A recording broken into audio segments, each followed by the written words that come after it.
Welcome back again sa ating YouTube channel mga Kadaberkads, and for today's video, ang pag-uusapan natin ay tungkol sa mga importanteng ganap sa loob at sa labas ng Eat Bulaga and syempre patungkol kay Raisa May at kay Bimbi. First topic, pakarating nga po ng Team Raisa mga Kadaberkads dito po sa Hong Kong.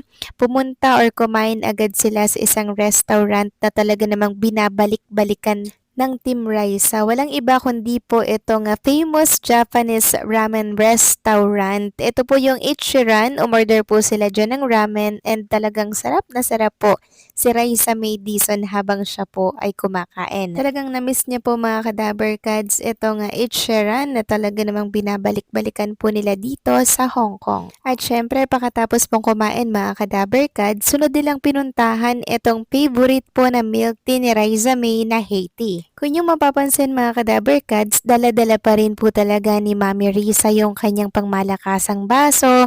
From Pilipinas to Hong Kong, hindi niya po talaga yung nakakalimutan. So habang inaantay po nila yung order nilang milk tea na bobo mga Kadaberkads, actually ang in-order dito na Raisa May is 50% sugar. Yung kay Nicole naman is 100% ata mga Kadaberkads. Nakita natin na super excited si Raisa May na matikmang muli no, yung kanyang cravings na Haiti dito po sa Hong Kong.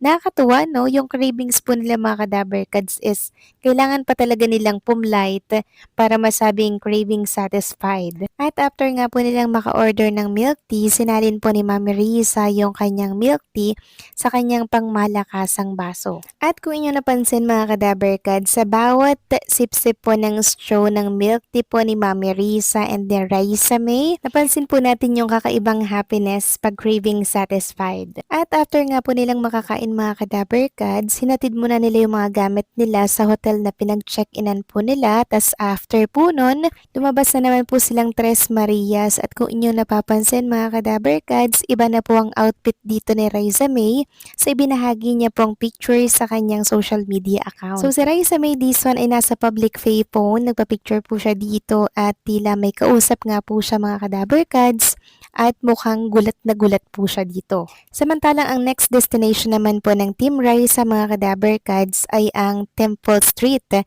na kung saan binabalikan po nila ito dahil po sa cravings nilang oyster. Hindi pa man po sila nakakarating sa mismong restaurant na pupuntahan po nila dito, tinumog na agad sila ng mga fans para magpa-picture. So kahit maging ang ibang lahi, kilalang kilala po ang Team Raisa at maging si Raisa May mga Kadaberkads, no? Talagang kagulo na po sila doon para magpa-picture kay Raisa or sa Team Raisa. Nakakatuwa, no? At alam nyo ba mga Kadaberkads, yung favorite nilang restaurant ng oyster sa Hong Kong, pina-poster po ang Team Raisa na katunayan ay approve at nagustuhan po ng Team Raisa ang oyster nilang mabenta po sa masa. Kung inyong mapapansin, nakalagay dyan yung mga poster ng Team Raisa, nakasabit pa po talaga dyan sa kanilang food cart. Talagang pinagmamalaki po nila na approve at nagustuhan ng Team Raisa ang kanilang paninda. No? Nakita nga natin na dito talaga sila umupo sa may poster po nila sa loob po to ng restaurant at sa pagkakataon na yan, sarap na sarap talaga ang Team Raisa. Talagang halatang na-miss talaga nila ito. Nakakatuwa, no? Talagang yung cravings nila mga Kadaberkads, sobrang kakaiba kasi kailangan pa po nilang sumakay ng airplane para po makain yung mga gusto po nila. Pero syempre okay lang yan kasi deserve naman po ng Team Rice sa mga Kadaberkads yung mga ganitong vacation, 'di ba? Dahil napakasipag po nila mga Kadaberkads. Deserve ni Raisa at ng Team Rice ang mag-relax. Samantalang next topic naman talakayin at pag-usapan naman natin itong napansin po ng mga Navy fans. Walang iba kundi po ang kwintas na suot-suot po ni Raisa May hanggang sa Hong Kong. So ito talaga yung pinagbabasihan po nila mga Kadaberkads na pag hindi daw po suot ni Raisa May yung bigay ni Bimbi is wala na daw pong maybe talaga. Since nakita nilang suot pa rin, ibig sabihin, pinakalma daw po ni Raisa May ang mga Navy fans dahil andito pa rin po yung pinanghahawakan para kumapit sa tambalang Navy maybe. Kasi ang dami pong pambabatikos ang nababasa ko para po kay Bimbi, bakit daw may time pumunta ng concert pero walang time pagpupunta po ng Itbulaga at kung ano-ano pa mga kadaberkads na ginagamit daw po or ginamit si Raisa May Dizon para tuluyang sumikat at umingay ang pangalan. So ilan lamang po yan sa mga nababasa po natin. Pero ito lamang po yung maipapayo ko sa lahat mga kadaberkads ha.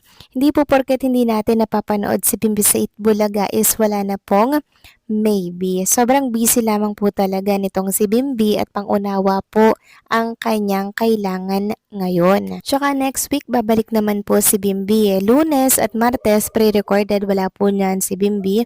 Miyerkules po natin abangan sa live po ng Itbulaga.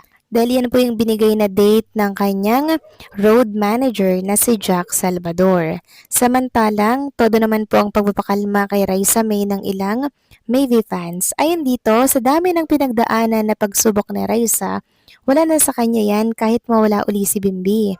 Ngingitian lang niya yan.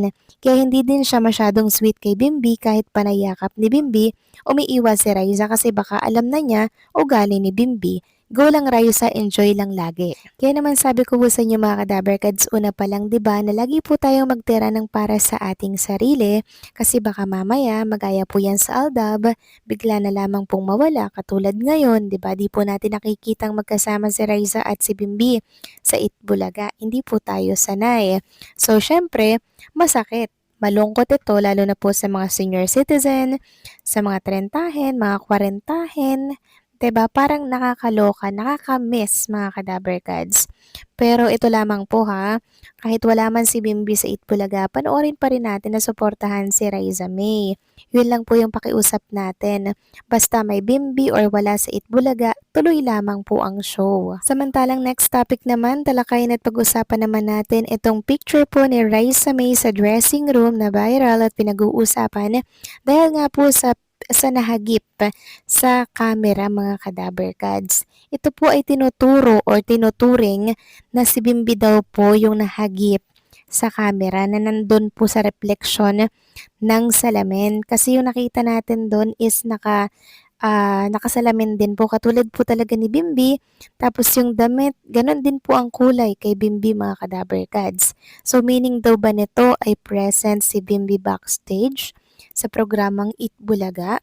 Ayon nga dito, Bimbi, ikaw ba talaga yung nahagip ng camera sa salamin, bandang likod ni Mami Riza? Kasi kung pagkukumparahin po ninyo yung picture mga kadaberkads, so parehas po yung kulay ng damit, karon din po ang haba, and syempre meron din po nga salamin. So ito talaga yung isa sa tinitingnan po ng mga Maybe fans kahit na hindi po nagpapakita sa camera si Bimbi. Ito naman po, dumalaw naman daw si Bimbi backstage at chinek yung outfit ni Raisa May bago ito mag-perform sa kanyang dance production number kahapon. Well, andyan man or wala si Bimbi, okay lang naman po tayo, di ba mga kadaberkads? Kasi alam naman natin na meron silang communication together at matured enough na si Raisa May sa mga ganitong bagay-bagay. Alam na po nila ang gagawin po nila mga kadaberkads. Basta nagbi-video call at nagkakatext yan lagi. Yan po ang ating mga nasasagap na balita na ikakakampante po ng lahat. Huwag nating i-bash si Bimbi dahil hindi po natin alam ang totoong rason at nangyayari sa likod ng kamera. So paano mga kadaberkads? Hanggang dito na lamang po ang update natin at maraming salamat po sa inyong patuloy na pagsuporta.